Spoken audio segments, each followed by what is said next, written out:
একটু ভিন্নভাবে নাস্তার খোঁজ করতেছেন? তাহলে আজকের রেসিপিটি আপনার জন্য। একবার খেয়ে কখনো মন ভরবে না। একবার খাওয়ার পরে বারে বারে বানিয়ে খেতে ইচ্ছে করবে। এমনই একটি নাস্তা রেসিপি তৈরি করে নিব আমি আজকে। তাহলে সবাই চলেন ভিডিওটা দেখে আসি এক নজরে। বিসমিল্লাহির রহমানির রহিম। সবাইকে আসসালামু আলাইকুম। আমার নতুন আরেকটা ভিডিওতে সবাইকে জানাচ্ছি স্বাগতম। কেমন আছো সবাই? আশা করি তোমরা যে যেখানে আছো সবাই ভালো আছো। আলহামদুলিল্লাহ আমিও ভালো আছি। চলে আসলাম আজকে আবার একদম ভিন্নভাবে ভিন্ন স্বাদের একটি রেসিপি নিয়ে। আজকের রেসিপিটিও সবার কাছে ভালো লাগবে। আজকের রেসিপিতে আমার প্রথম উপকরণ লাগবে পোলাও চাল। একটি বাটির মধ্যে নিয়ে নিলাম 1 কাপ পোলাও চাল। 1 কাপ পোলাও চাল নিয়ে আমি পানি দিয়ে ভিজিয়ে দিলাম 30 মিনিটের জন্য। 30 মিনিট এভাবে পানিতে রেখে দিব পোলাও চালগুলা। 30 মিনিট পরে পোলাও চালগুলা ভালো করে ধুয়ে নিতে হবে। 30 মিনিট রাখলে হবে, আর বেশি সময় ধরে রাখতে হবে না। এবার পোলাও চালগুলা ভালো করে ধুয়ে নিব। পোলাও চাউলগুলো যখন ভালো করে ধুয়ে নেওয়া হয়ে যাবে, এবার একটি ব্লেন্ডার জারের মধ্যে পোলাও চাউলগুলো দিয়ে দিতে হবে। চালগুলো দেওয়া হয়ে গেলে এবার আমি দিয়ে দেবো 3টি সাদা এলাচ। সাদা এলাচটা দেওয়া হয়ে গেলে দিয়ে দেবো আমি চিনি। এখানে আপনারা যেমন মিষ্টি খান তেমন মিষ্টি অ্যাড করতে পারেন। অনেকে বেশি মিষ্টি খেতে পছন্দ করে, আবার কম মিষ্টি খেতে পছন্দ করে। তাই নিজেদের পছন্দ মতো মিষ্টি অ্যাড করতে পারেন। নিজেদের পছন্দ মতো যখন মিষ্টি অ্যাড করা হয়ে যাবে, এখানে আমি দিয়ে দেব 3 রকমের বাদাম। বাদাম বেশি দিব না, 2 থেকে 3টি করে বাদাম দিয়ে দেব। এখানে আছে কাজু বাদাম, কাঠবাদাম, চীনাবাদাম। 3 রকমের বাদাম আমি 10-12টা দিয়ে দিলাম। এবার দিয়ে দিলাম হাফ কাপের মতো নারকেল। আপনারা যদি চান নারকেলটা দিবেন না, তাহলে স্কিপ করতে পারেন, বাদাম দিলেই হবে। এবার সামান্য পরিমাণ পানি দিয়ে ব্লেন্ডার করে নিতে হবে। ব্লেন্ডার করে নিয়ে আসলাম। এবার একটি বাটির মধ্যে নিয়ে নিতে হবে মিশ্রণগুলা। একটি বাটির মধ্যে সবগুলি মিশ্রণ এভাবে করে নিয়ে নিলাম।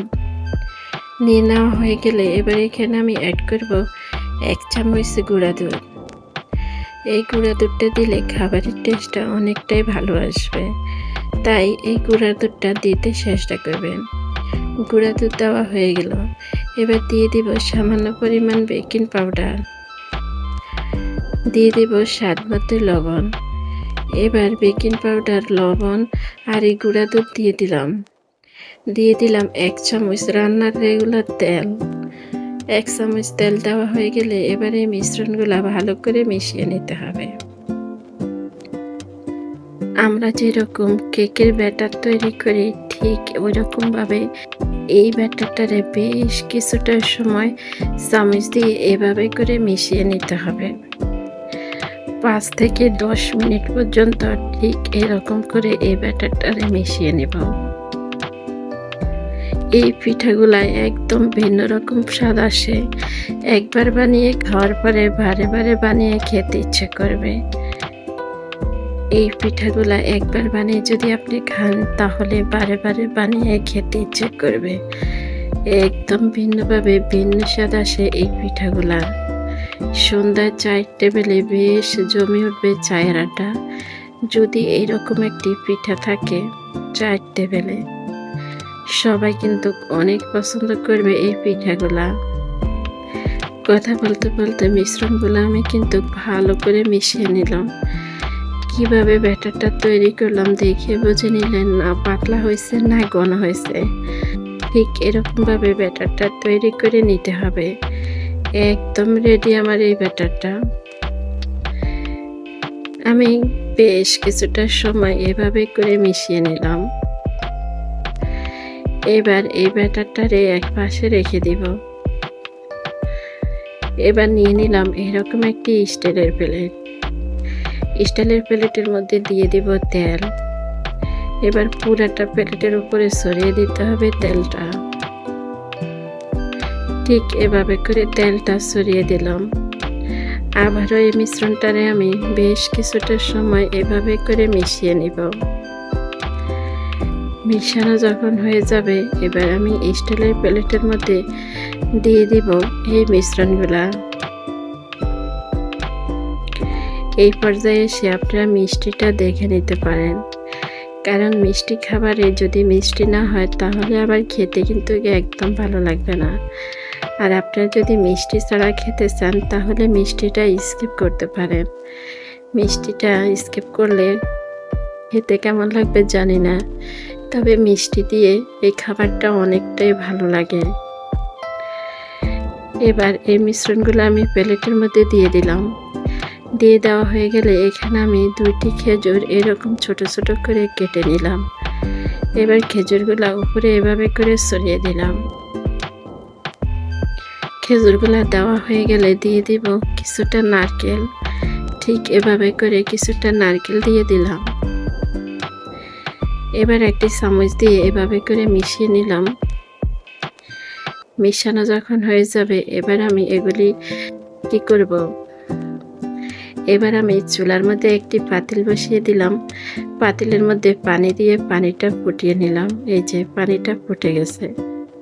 এবার এরকম একটি স্ট্যান্ড বসিয়ে দেব। স্ট্যান্ডটা যখন বসিয়ে দিলাম, এবার স্টিলের প্লেটটা ওই স্ট্যান্ডের উপরে এভাবে দিয়ে দিব। এভাবে দিয়ে এবার ঢাকনা দিয়ে দিব। আর ঢাকনার যে ফুটাটা ছিল, এই ফুটাটা এভাবে করে বন্ধ করে দিলাম। এভাবে করে ঢাকনার ফুটাটা বন্ধ করে দিলাম। আর এভাবে অপেক্ষা করব 20 মিনিট। বেশি সময় লাগবে না, চুলা মিডিয়াম করে দিয়ে 20 মিনিট এভাবে রেখে দেব। 20 মিনিট পরে পিঠাগুলা ফুলে খুব সুন্দরভাবে হয়ে যাবে। আমার ভিডিওটা দেখতে দেখতে আমি জানি না এটুক পর্যন্ত তোমরা কে কে আমার সাথে এসেছো। তোমরা যারা এসেছো একটি লাইক দিতে ভুলে গেছো, একটি লাইক দিয়ে দাও। আর এরকম সহজ সহজ খাবার রেসিপি পেতে আমার চ্যানেলটা তোমরা এখনও যারা সাবস্ক্রাইব করোনি, আমার চ্যানেলটা সাবস্ক্রাইব করে দিয়ে রাখতে পারো। আমি যখন যে ভিডিও ছাড়বো তোমাদের কাছে নোটিফিকেশন চলে যাবে। তোমরা তোমাদের সময় সুযোগ বুঝে আমার ভিডিওগুলো দেখে নিতে পারো। আর তোমরা যারা এই কাজটা করেছো তোমাদেরকে জানাচ্ছি অসংখ্য অসংখ্য ধন্যবাদ। এভাবে প্রতিনিয়ত আমাকে সাপোর্ট করার জন্য, এভাবে আমার সঙ্গে থাকার জন্য। কথা বলতে বলতে অনেক কথা বলে নিলাম। আমার কথার মাঝে, আমার ভিডিওর মাঝে কোনো কিছু যদি ভুল হয়ে যায় তাহলে সবাই ক্ষমায় দৃষ্টি দেখবেন। 20 মিনিট পরে ঢাকনাটা তুলে নিলাম। ঢাকনাটা তুলে একটি শলার সাহায্যে দেখে নিব পিঠাটা হয়ে গেছে কিনা। 20 মিনিটের বেশি সময় লাগবে না, 20 মিনিট রাখলেই হবে। 20 মিনিট পরে পিঠা একদম রেডি। খুবই সুন্দরভাবে পিঠাগুলো ফুলে গেছে। এবার নামিয়ে নিতে পারেন, নামিয়ে কেটে পরিবেশন করে নিতে পারেন। আর খেজুর দেওয়ার কারণে পিঠাগুলো এত সুন্দর দেখায়, সেটা বলে আর বোঝানো যাবে না। আজকের এই সহজ রেসিপি কেমন লাগলো কমেন্টে জানিয়ে যেতে পারেন। আজকের মতো বিদায় নিলাম, সবাইকে আল্লাহ হাফেজ, আসসালামু আলাইকুম।